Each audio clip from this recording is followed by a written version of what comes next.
सदियों से हम श्री राम को मर्यादा का श्रेष्ठ उदाहरण मानते आए हैं। देश विदेश में भी जिनके आचरणों का पालन किया जाता है, उन्हीं राम को अपना हक प्राप्त करने में 400 साल का समय लगा। जिस देश में उनकी पूजा होती है, उसी देश में उन्हें अदालत की कटहरी में खड़ा कर दिया गया। आज जब राम मंदिर का निर्माण हो चुका है, क्या यह सब आसानी से हो चुका था? नहीं। श्री राम कौन है? क्या है राम कथा? राम मंदिर बनने के चरण में कौन कौन सी ऐतिहासिक घटनाएं घटी हैं? क्या है मंदिर के आश्चर्यजनक तथ्य? 22 जनवरी 2024 श्री राम लला की मूर्ति की प्राण प्रतिष्ठा इस मुहूर्त में होगी। इन सभी प्रश्नों की जानकारी इस वीडियो में प्रदान किया गया है, तो देखते रहिए इस संपूर्ण वीडियो को।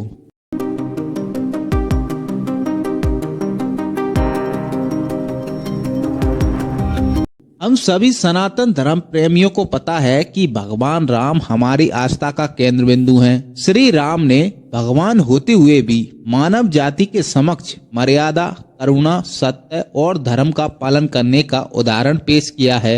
महर्षि वाल्मीकि जी ने रामायण में लिखा है कि चैत्र मास के शुक्ल पक्ष को नवमी तिथि को पुनर्वसु नक्षत्र और कर्क लगन में कौशल्या देवी ने दिव्य लक्षणों से युक्त सर्वलोक वंदित श्री राम को जन्म दिया था।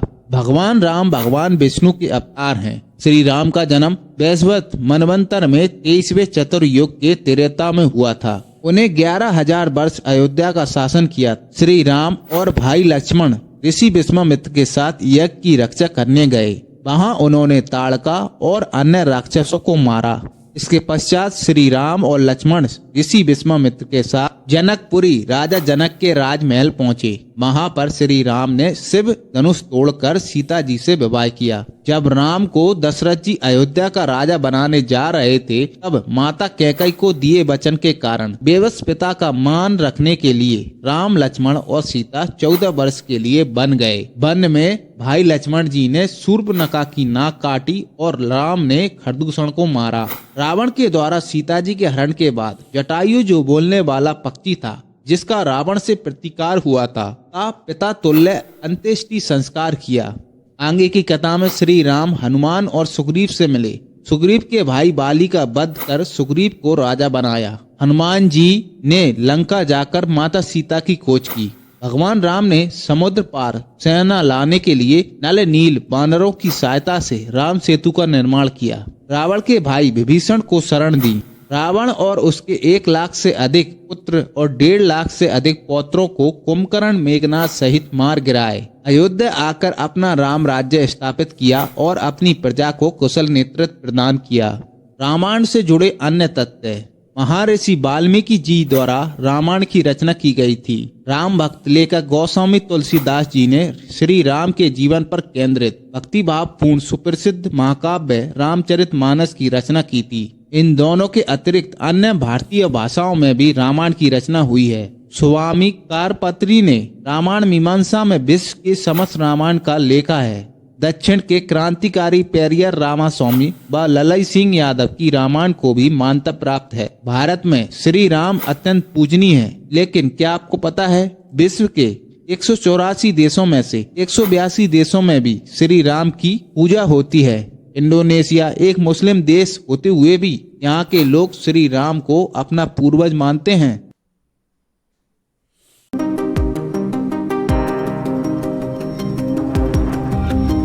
राम मंदिर की कहानी। क्या आपको पता है श्री राम का जन्म कहाँ हुआ था? जी हाँ, हम सभी को पता है श्री राम का जन्म अयोध्या में हुआ था, लेकिन इसी सत्य को साबित करने में कई सालों का समय लगा। राम के देश में राम लला को अपना हक मिलने में 452 साल का समय लगा। चलिए आपको श्री राम जन्मभूमि विवाद और राम मंदिर के इतिहास की यात्रा कराते हैं। राम के बाद उनके पुत्र कुश ने अयोध्या पर शासन किया और कुश ने ही राम जन्मभूमि पर श्री राम का भव्य मंदिर बनवाया।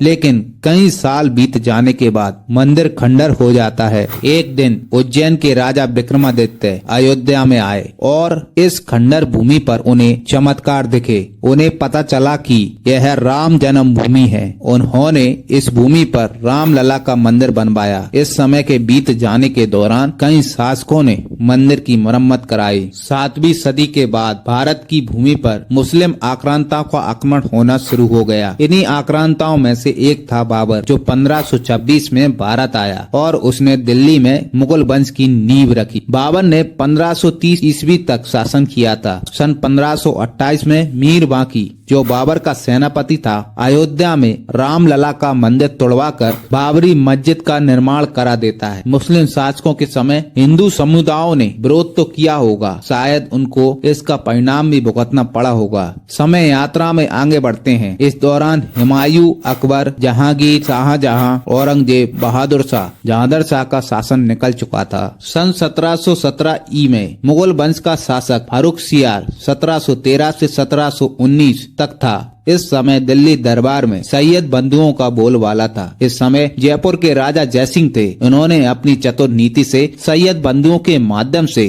मस्जिद से सटकर बाहर एक चबूतरा बनवा देते हैं और उस पर रामलला की मूर्ति स्थापित करा देते हैं। महाराजा जयसिंह का अगला प्रयास राम जन्म भूमि को अपने मालिकाना हक में लेने का था, लेकिन सन 1720 से 1721 के समय सैयद बंधुओं की हत्या हो जाती है। इस कारण उनका यह प्रयास असफल हो जाता है। इस समय हिंदू मस्जिद के बाहर राम चबूतरे पर रामलला की मूर्ति की पूजा करते हैं। चबूतरे बनवाने की बात के प्रमाण जोसेफ टी पेंतलर, जो एक ज्योग्राफर थे, सन 1766 से सन 1771 के समय अयोध्या गए थे। उनके रिकॉर्डों से हमें राम चबूतरे के प्रमाण मिलते हैं। सन 1800 ईस्वी के समय लोगों की चर्चा का विषय था कि यह मस्जिद राम जन्म भूमि पर बनी है। सन 1938 ई में एक ब्रिटिश सर्वेयर मोर्टको मैरी मॉर्टन मस्जिद का सर्वे करते हैं। उन्होंने अपनी रिपोर्ट ब्रिटिश सरकार को दी। इसमें बताया गया कि मस्जिद की संरचना पर हिंदू मंदिर होने के प्रमाण मिलते हैं। इस मस्जिद के पिलर हिंदू मंदिर से लिए गए हैं। इस रिपोर्ट की जानकारी जब लोगों को लगी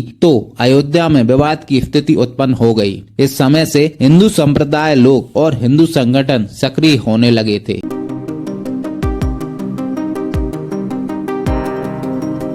सन 1848 से 1856 ई के समय अंग्रेजी शासन के भारत के गवर्नर जनरल डलहौजी थे, जिन्होंने हड़प नीति अपनाई थी। इस समय 1853 के समय अयोध्या में निर्मोही अखाड़े के द्वारा ऐलान किया जाता है कि यह बाबरी मस्जिद बाबर के शासन के दौरान रामलला के मंदिर को तोड़कर बनाई है। इस ऐलान के बाद अयोध्या में हिंदू मुस्लिम दंगे भड़क जाते हैं। आपको बता दूं कि ये पहले लिखित दंगे थे, जिनके प्रमाण लिखित रिकॉर्डों से मिलते हैं। 2 साल तक इन दंगों की आग सुलगती रहती है। इस समय हिंदू राम चबूतरे पर श्री राम की मूर्ति की पूजा करते थे और मुस्लिम धर्म के लोग मस्जिद में नमाज पढ़ते थे। सन 1857 ईस्वी में 1857 की क्रांति से सचेत ब्रिटिश सरकार राम चबूतरे पर फेंसिंग करा देती है। अंग्रेजी प्रशासन नहीं चाहता था कि किसी प्रकार के धार्मिक दंगे भड़कें। यह आइडिया उनका काम कर गया। 26 साल तक छुटमुट घटनाओं को छोड़कर यहाँ शांति बनी रही। सन 1885 ईस्वी में निर्मोही अखाड़े के महंत कोर्ट में राम चबूतरे पर एक मंदिर बनाने के लिए अपील करते हैं, लेकिन फैजाबाद कोर्ट यह अपील खारिज कर देता है। सन 1934 में अयोध्या में सांप्रदायिक दंगे भड़क जाते हैं। इन दंगों में बाबरी मस्जिद की दीवार टूट जाती है।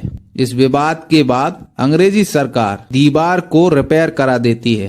13 साल बाद सन 1947 में 15 अगस्त के दिन भारत गुलामी की जंजीर से आजाद हो जाता है।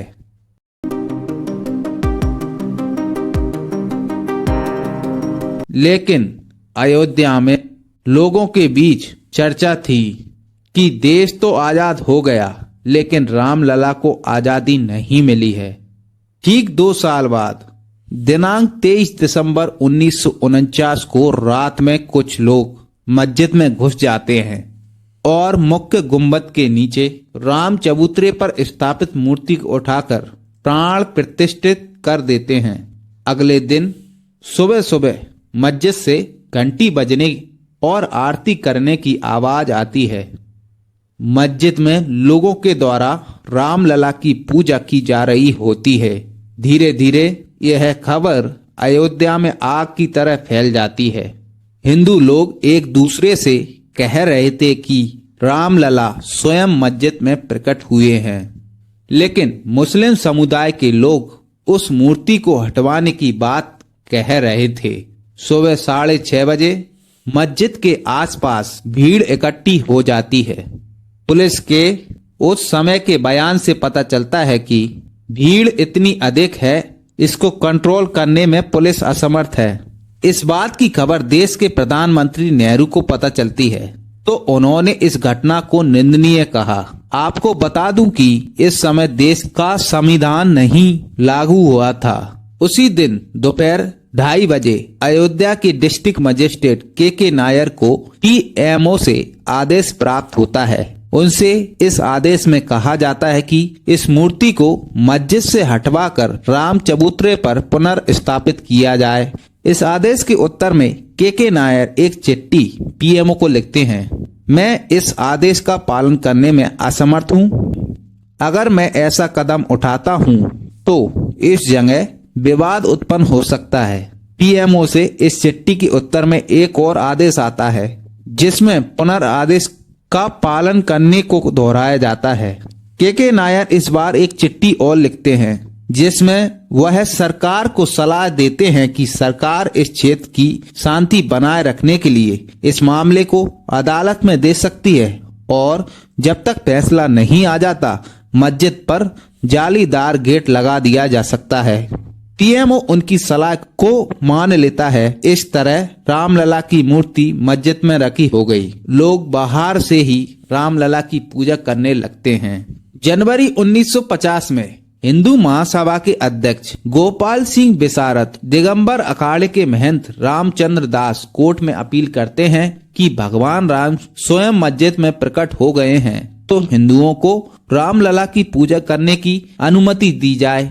कोर्ट इस अपील की सुनवाई करता है। विवादित स्थिति और धार्मिक हिंसा फैलने से रोकने के लिए कोर्ट हिंदू और मुस्लिम पक्ष दोनों की एंट्री मस्जिद में बैन कर देता है। इस घटना के 9 साल बाद सन 1959 में निर्मोही अखाड़ा कोर्ट में अपील दायर करता है। चूंकि निर्मोही अखाड़ा राम चबूतरे की पूजा पाठ की सभी व्यवस्था देखता है और श्री राम मस्जिद में प्रकट हो चुके हैं, इसलिए मस्जिद के पूरे क्षेत्र का अधिकार निर्मोही अखाड़े को दे दिया जाए। आपको बता दूं कि इस केस की सुनवाई के समय से इस क्षेत्र के लिए विवादित ढांचा शब्द का प्रयोग किया जाने लगा था। सन 1961 में सुन्नी वक्फ बोर्ड मुस्लिम पक्ष की ओर से कोर्ट में अपील दायर करता है कि यह भूमि मस्जिद की है, इस क्षेत्र में हिंदुओं का आना जाना बैन किया जाए और इस क्षेत्र का मालिकाना हक सुन्नी वक्फ बोर्ड को दिया जाए। दोनों केस की सुनवाई 20 से 25 साल तक कोर्ट में धीमे रफ्तार से चलती रहती है।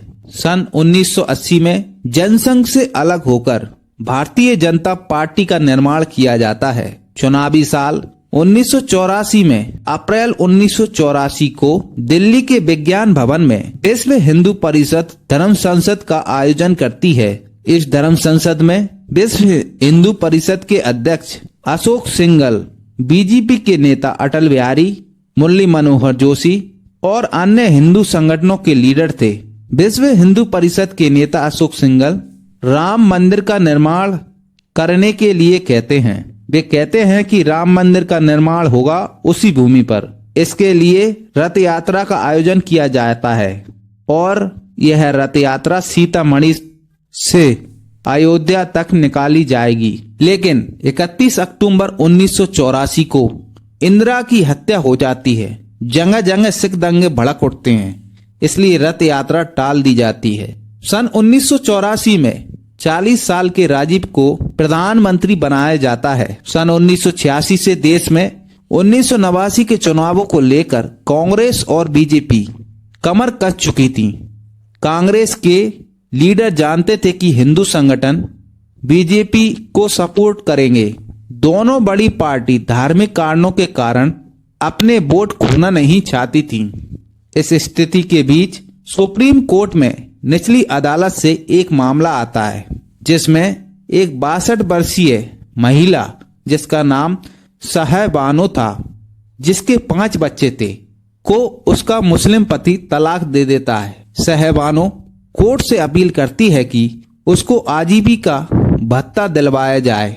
सुप्रीम कोर्ट महिला के पक्ष में फैसला सुनाता है। इस फैसले को मुस्लिम लोग अपने धर्म विरुद्ध समझते हैं और पूरे देश में मुस्लिम लोग इस फैसले का विरोध करते हैं। राजीव गांधी सरकार राजनीतिक लाभ लेने के लिए संसद में एक कानून पास कराकर इस आदेश को प्रभावहीन कर देती है। चूंकि इस समय कांग्रेस पूर्ण बहुमत में थी, इस कृत्य से मुस्लिम पक्ष तो खुश हो जाता है, लेकिन हिंदू पक्ष नाराज हो जाता है। राजीव गांधी पर तुष्टीकरण की राजनीति करने का आरोप लगाया जाता है।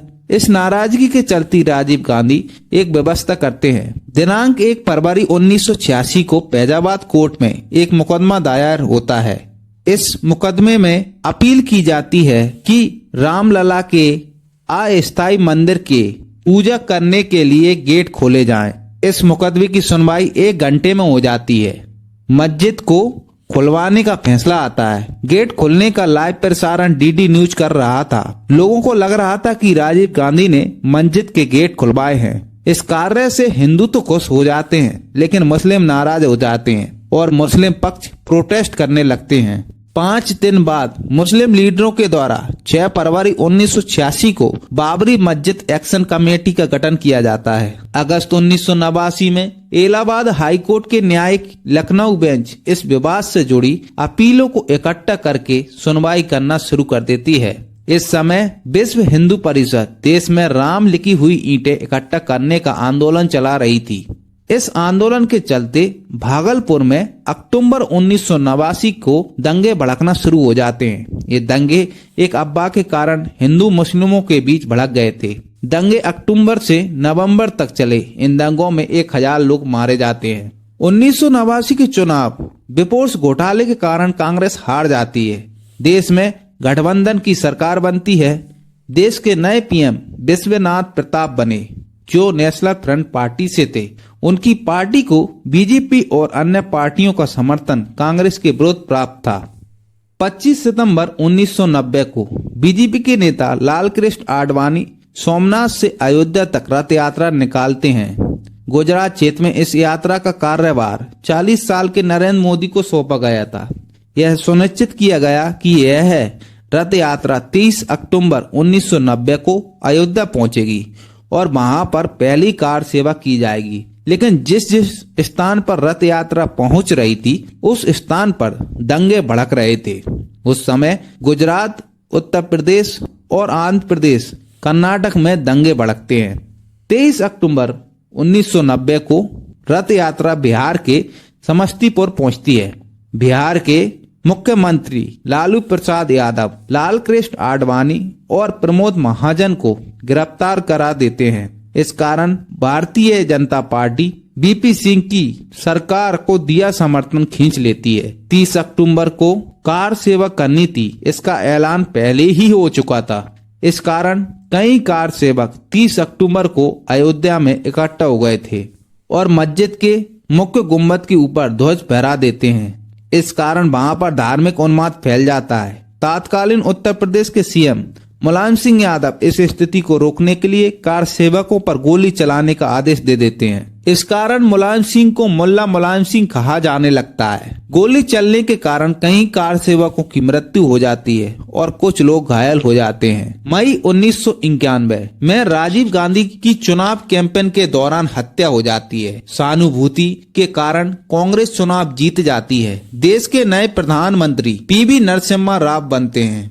कुछ समय बाद उत्तर प्रदेश में चुनाव होते हैं, जिनमें समाजवादी पार्टी हार जाती है और भारतीय जनता पार्टी को 221 सीट प्राप्त होती हैं। बीजेपी के कल्याण सिंह मुख्यमंत्री बनते हैं।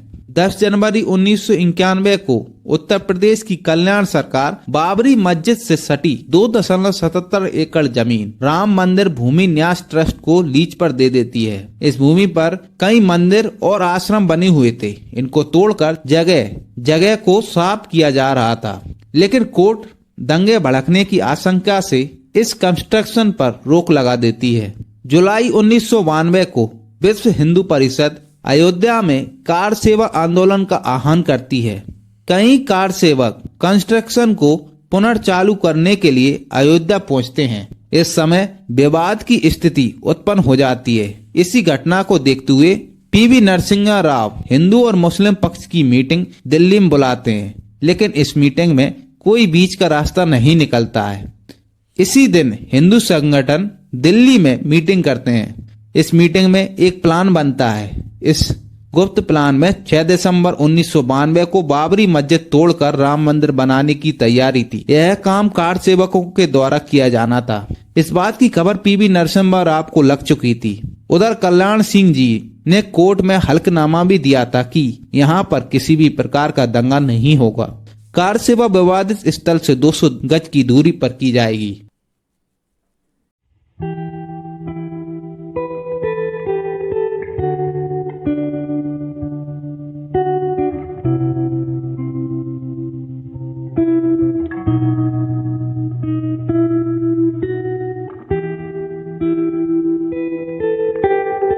छह दिसंबर की रात पूरा घटनाक्रम। 6 दिसंबर 1992 अयोध्या की घुमावदार सकरी गलियों के नीचे एक घास की पहाड़ी पर 3 गुम्बद वाली बाबरी मस्जिद खड़ी थी। हिंदू संगठनों का विरोध का बिंदु रेलिंग, बैरिकेड्स, स्टील की बाड़ से घिरी संरचना थी। सुबह मंच पर खड़े हिंदू संगठनों के लीडर कार सेवकों की भीड़ को संबोधित करते हुए भाषण दे रहे थे। कार सेवकों की भीड़ उन्हें सुन रही थी। अचानक भीड़ से नारे लगने लगे, यह बाबरी मस्जिद पर कार सेवा करने का समय है, यह बाबरी मस्जिद को जब्त करने का समय है। एक तरफ चमकदार आंखों वाले युवा, जिनमें से कुछ ने अपनी छाती पर जय श्री राम का टैटू गुदवाया था, भगवा झंडे और त्रिशूल लहराते हुए उछल कूद कर रहे थे। उनकी आवाज ऊंची थी। वे नारे लगा रहे थे, जिस हिंदू का खून न खोले वह खून नहीं पानी है। जय श्री राम, मंदिर यहीं बनाएंगे। पास की एक धर्मशाला में एकत्रित भाजपा, बीएचपी और बजरंग दल के नेता अजीब तरह से उत्साहित भीड़ को बढ़ती बेचैनी के साथ देख रहे थे। भीड़ में से एक युवक दौड़ता हुआ निकला। उसे रोकने की कोशिश कर रहे कांस्टेबल को एक तरफ ढकेल दिया और बैरिकेड के ऊपर कूद गया। कुछ सेकंड के लिए रुका, फिर अन्य लोग उसके पीछे पीछे चले और सुरक्षा रेखा तोड़ मस्जिद की ओर बढ़े। कई स्थानों पर पुलिस के बैरियरों को हटा दिया गया। इस तरह कार सेवकों ने मस्जिद को घेर लिया। इन्हीं में से कुछ कार सेवक कांटे और रस्सियों के सहारे मस्जिद पर चढ़ गए। गैती, हथौड़े और अन्य औजारों का उपयोग करते हुए मस्जिद की गुम्मद को तोड़ना शुरू कर देते हैं। दोपहर 1:55 बजे अचानक पहला गुम्मद ढह जाता है। कुछ कार सेवक मलबे में दब गए, जिनको अस्पताल ले जाया गया। कुछ ही घंटों में मस्जिद के 2 गुम्मद टूटकर जमीन पर गिर गए। इस तरह बाबरी मस्जिद ढांचा गिर जाता है और पूरे अयोध्या में तनाव की स्थिति बन जाती है। अयोध्या के साथ भारत में जगह जगह दंगे होने लगते हैं। शाम 5 बजे सीएम कल्याण सिंह अपना इस्तीफा दे देते हैं और उत्तर प्रदेश में राष्ट्रपति शासन लागू कर दिया जाता है। बाबरी मस्जिद की आग देश तक सीमित न रही। विदेशों में जहां मुस्लिम समुदाय की जनसंख्या अधिक थी, वहां पर हिंदू मंदिरों को तोड़ा गया। पाकिस्तान में 30 हिंदू मंदिरों को तोड़ा गया, जबकि बांग्लादेश में 12 हिंदू मंदिरों को तोड़ा गया। अल्पसंख्यक हिंदुओं को मारा गया, उनकी दुकानें लूटी गईं, उनके घर जलाए गए, कई हिंदुओं को जला दिया गया। बाबरी मस्जिद विध्वंस घटना के 10 दिन बाद जांच करने के लिए 16 दिसंबर 1952 को आंध्र प्रदेश उच्च न्यायालय के सेवानिवृत्त मुख्य न्यायाधीश MM लिब्रहन की अध्यक्षता में लिब्रहन आयोग का गठन किया गया। इस आयोग को 3 महीने में अपनी रिपोर्ट देने को कहा गया था, लेकिन रिपोर्ट देने में 17 साल का समय लगा। बाबरी मस्जिद की आग अभी ठंडी नहीं हुई थी। दिसंबर 1992 में जनवरी 1992 के बीच मुंबई में सांप्रदायिक दंगे हुए थे, जिनमें करीब 900 लोग मारे गए और 200 से अधिक लोग घायल हुए। कई घरों, ऑफिस और सार्वजनिक एवं निजी संपत्तियों को नुकसान पहुंचाया जाता है। इन ऑफिसों में से एक टाइगर याकूब मेनन का था, जो दंगों की भेंट चढ़ गया। इसी के उत्तर में underworld don Dawood D Company का नेता टाइगर मेनन और याकूब मेनन के द्वारा बॉम्बे में 12 बम धमाके कराता है, जिसमें 257 मौत हुई और 1400 लोग घायल हुए। ये सभी धमाके हिंदू बहुल क्षेत्र में किए गए। मुंबई धमाकों के 8 साल बाद सन 2002 में केंद्र में भाजपा की सरकार थी। प्रधानमंत्री अटल जी थे। अटल जी बाबरी और राम मंदिर विवाद को शांति से सुलझाने के लिए अयोध्या समिति का गठन करते हैं। अटल जी नहीं चाहते थे कि किसी प्रकार की हिंसा या विवाद उत्पन्न हो। 27 फरवरी 2002 की सुबह अयोध्या से अहमदाबाद लौट रही साबरमती एक्सप्रेस, जिसमें अयोध्या से आए कार सेवक सवार थे, ट्रेन गोधरा स्टेशन पर रुकी तो मुस्लिम समुदाय के लोगों ने ट्रेन में 6 कोचों में आग लगा दी और ट्रेन के कोचों को लॉक कर दिया। इस हिंसक घटना में 59 लोग मारे गए, जिनमें 9 पुरुष, 25 महिलाएं और 25 बच्चे मारे गए। गोधरा ट्रेन अग्निकांड की आग पूरे गुजरात में फैल गई। इस कारण गुजरात में 2002 के दंगे भड़के, जिनमें मुस्लिम समुदाय के लोगों को टारगेट किया गया था, जिनमें 790 मुस्लिम, 245 हिंदू मारे गए। अप्रैल 2003 को इलाहाबाद हाई कोर्ट राम जन्मभूमि विवाद केस की सुनवाई शुरू करता है। इस केस की सुनवाई 3 जजों की बेंच शुरू करती है। Allahabad high court archaeology survey of India को बाबरी मस्जिद का सर्वे कराने का आदेश देता है। 6 महीने की खुदाई के बाद ASI की रिपोर्ट कोर्ट में पेश की जाती है। इसमें बताया गया कि 10वीं और 11वीं सदी के हिंदू मंदिर के अवशेष मिले हैं। यह रिपोर्ट पहला वैज्ञानिक प्रमाण था कि बाबरी मस्जिद की जगह पर एक हिंदू मंदिर था।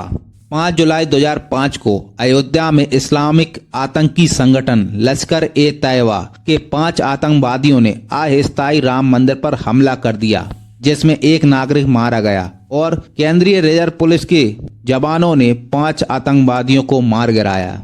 2006 में 17 साल बाद लिबरन रिपोर्ट आती है।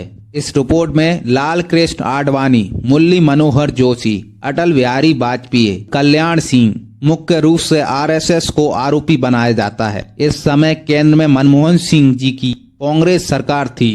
इस रिपोर्ट को विपक्ष ने राजनीतिक एजेंडा बताया। 30 सितंबर 2010 को इलाहाबाद हाई कोर्ट ASI की रिपोर्ट के आधार पर फैसला सुनाता है, जिसके अनुसार 2.77 एकड़ भूमि 3 भागों में विभाजित किया जाए, जिसमें से 1/3 रामलला को, जिसका प्रतिनिधित्व हिंदू महासभा के द्वारा किया जाना था, 1/3 सुन्नी वक्फ बोर्ड और 1/3 निर्मोही अखाड़े को दिया जाए, जिसमें मध्य क्षेत्र राम जन्मभूमि न्यास को, राम चबूतरा और सीता रसोई निर्मोही अखाड़े को और बचा हुआ 1/3 सुन्नी वक्फ बोर्ड को दिया जाए।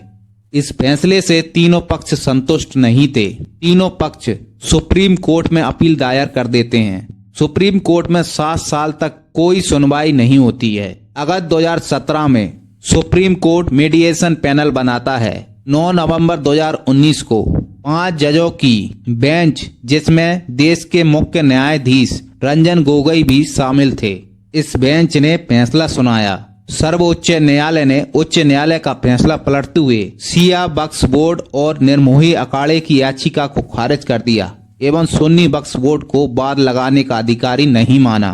तत्पश्चात सर्वोच्च न्यायालय के बेंच ने 5-0 से एकमत होकर विवादित स्थल को मंदिर का स्थल मानते हुए फैसला रामलला के पक्ष में सुनाया। इस फैसले के अनुसार विवादित भूमि को राम जन्मभूमि माना गया और मस्जिद के लिए अयोध्या में 5 एकड़ जमीन देने का आदेश सरकार को दिया गया। 5 फरवरी 2020 को राम जन्मभूमि न्यास बना, जिसमें निर्मोही अखाड़े का एक सदस्य शामिल होगा। 5 अगस्त 2020 को प्रधानमंत्री नरेंद्र मोदी जी के द्वारा भूमि पूजन किया गया।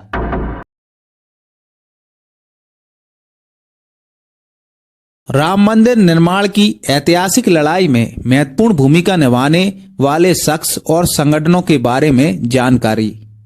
कार सेवक, जो लोग किसी धार्मिक कार्य के लिए परोपकार से जुड़ा कार्य निस्वार्थ व निःशुल्क करते हैं उन्हें कार सेवक कहा जाता है। बाबरी मस्जिद को तोड़ने में इन लोगों की महत्वपूर्ण भूमिका रही है। राम मंदिर आज जिस जगह खड़ा है उसके लिए कार सेवकों ने अपने जीवन का बलिदान किया है। इनका योगदान राम मंदिर के इतिहास में स्वर्णिम अक्षरों में लिखा जाएगा। रामलला के मानव मित्र जस्टिस त्रिलोकीनाथ पांडे जी को रामलला का मानव मित्र कहा जाता है। राम मंदिर के हक में आए सुप्रीम कोर्ट के फैसले में उनकी महत्वपूर्ण भूमिका रही है। इन्हीं के कारण सुप्रीम कोर्ट में रामलला को पक्षकार बनाया था। त्रिलोकीनाथ जी 1964 में उत्तर प्रदेश के बलिया जिले के छपरा गांव में जन्मे थे। पांडे जी आजीवन रामलला के मित्र रहे हैं। सुप्रीम कोर्ट के जज जिन्होंने राम मंदिर का फैसला दिया। राम मंदिर विवाद का फैसला देने वाले 5 जजों की bench Shri Ranjan Gogoi, Shri S Bobde, Shri D Chandrachud, Shri Ashok Bhushan और एस अब्दुल नाजीर शामिल थे। इन 5 जजों की बेंच ने ऐतिहासिक राम मंदिर फैसला दिया था। कल्याण सिंह जी एक भारतीय राजनीतिज्ञ थे।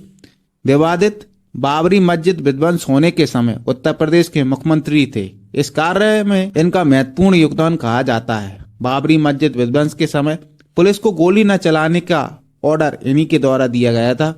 इन्हें भारत का दूसरा सर्वोच्च पुरस्कार पद्म विभूषण से सम्मानित किया गया है। निर्मोही अखाड़ा एक बैरागी अखाड़ा है जो श्री राम वैष्णव संप्रदाय से संबंधित है। यह अखाड़ा विशेषकर अयोध्या प्रकरण में 1959 में चर्चा में आया था, जब इन्होंने अदालत में विवादित ढांचे के संदर्भ में वाद प्रारंभ किया था। सन 1885 में अयोध्या मसले में सबसे पहले कानूनी प्रक्रिया में इसी अखाड़े के महंत रघुवीर दास ने प्रारंभ की थी। वर्तमान में राम मंदिर न्यास कमेटी में एक सदस्य निर्मोही अखाड़े का ही होगा।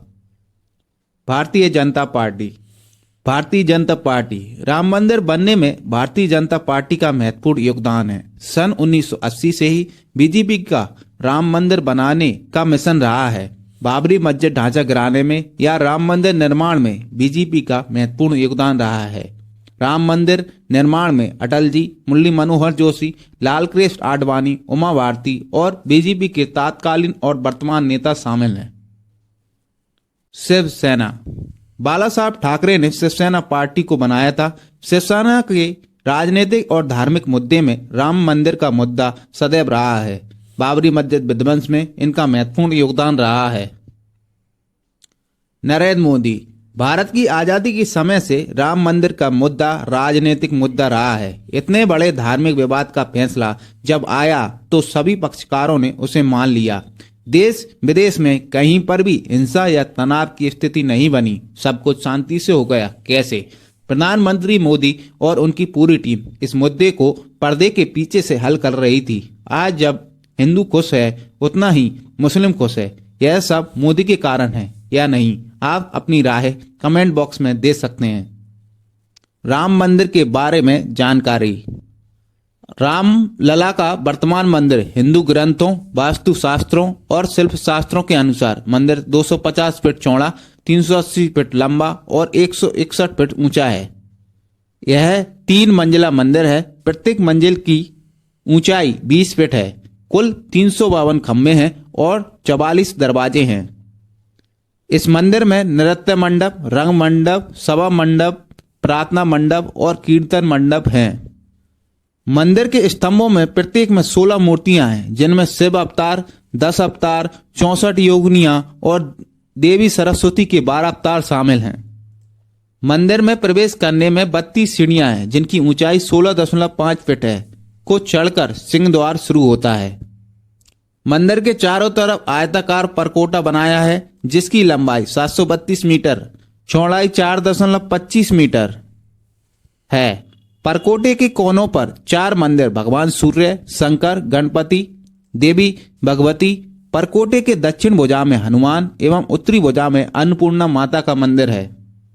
मंदिर का गर्भगृह अष्टकोणीय है। मंदिर 10 एकड़ में बनाया गया है। 57 एकड़ भूमि को एक प्रार्थना कक्ष, एक व्याख्यान कक्ष, एक शैक्षिक सुविधा और एक संग्रहालय और एक कैफेटेरिया सहित विकसित किया गया है। मंदिर में दिव्यांगजन तथा वृद्धों के लिए रैंप एवं लिफ्ट की व्यवस्था है। मंदिर से संबंधित रोचक बातें। इस मंदिर में राजस्थान के बलुआ पत्थर का उपयोग किया गया है। मंदिर के निर्माण में लोहे का उपयोग नहीं किया गया है। पत्थर के खंडों को जोड़ने के लिए 10,000 तांबे की प्लेटों का उपयोग किया गया है। इस मंदिर में विश्व की कई नदियों से जल और मिट्टी का प्रतीकात्मक उपयोग किया गया है, जिनमें थाईलैंड देश भी शामिल है। मंदिर के नीचे टाइम कैप्सूल स्थापित किया गया है, जिसमें मंदिर से संबंधित सभी जानकारियों को संरक्षित किया गया है। राम मंदिर के वास्तुकार डिजाइनर। राम मंदिर का मूल डिजाइन 1988 में अहमदाबाद के सोमपुरा परिवार द्वारा तैयार किया गया है। सोमपुरा परिवार में शामिल हैं चंद्रकांत सोमपुरा, निखिल सोमपुरा और आशीष सोमपुरा। सोमपुरा परिवार ने 15 पीढ़ियों से दुनिया भर में 100 से अधिक मंदिरों के डिजाइनों में योगदान दिया है, जिनमें सोमनाथ मंदिर भी शामिल है। इस मंदिर के डिजाइन में बाद के समय में परिवर्तन कर दिए हैं। मंदिर के निर्माता। इस मंदिर का श्री राम जन्मभूमि तीर्थ क्षेत्र लॉरसन एंड टिब्रो द्वारा निर्माण किया गया है। इस कार्य में CBRI, राष्ट्रीय भूभौतिक अनुसंधान संस्थान और IIT की सहायता भी ली गई है। 22 जनवरी के कार्यक्रम। 22 जनवरी रामलला की प्राण प्रतिष्ठा होगी। रामलला की प्राण प्रतिष्ठा का शुभ समय क्या होगा आपको बता दें। रामलला की प्राण प्रतिष्ठा के लिए 84 सेकंड का शुभ मुहूर्त है। 12:30 के बीच रामलला की प्राण प्रतिष्ठा होगी।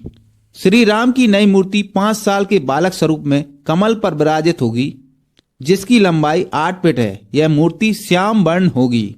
नई मूर्ति के साथ पुरानी श्री राम की मूर्ति को भी स्थापित किया जाएगा। राम मंदिर उद्घाटन के महोत्सव में देश ही नहीं विदेशों से भी लोगों को जोड़ने की योजना है। श्री राम की प्राण प्रतिष्ठा कार्यक्रम को भव्य बनाने के लिए देश विदेश के 5 लाख मंदिरों में लाइव प्रसारण दिखाया जाएगा। भारत ही नहीं बल्कि America, Britain, Australia, Canada, Mauritius, Ireland, Fiji, Indonesia और जर्मनी देशों के मंदिरों और अन्य स्थलों पर बड़े पैमाने पर रामलला का कार्यक्रम लाइव टेलीकास्ट किया जाएगा। अमेरिका के न्यूयॉर्क शहर में प्रसिद्ध टाइम्स टावर पर श्री राम मंदिर का उद्घाटन दिखेगा। आप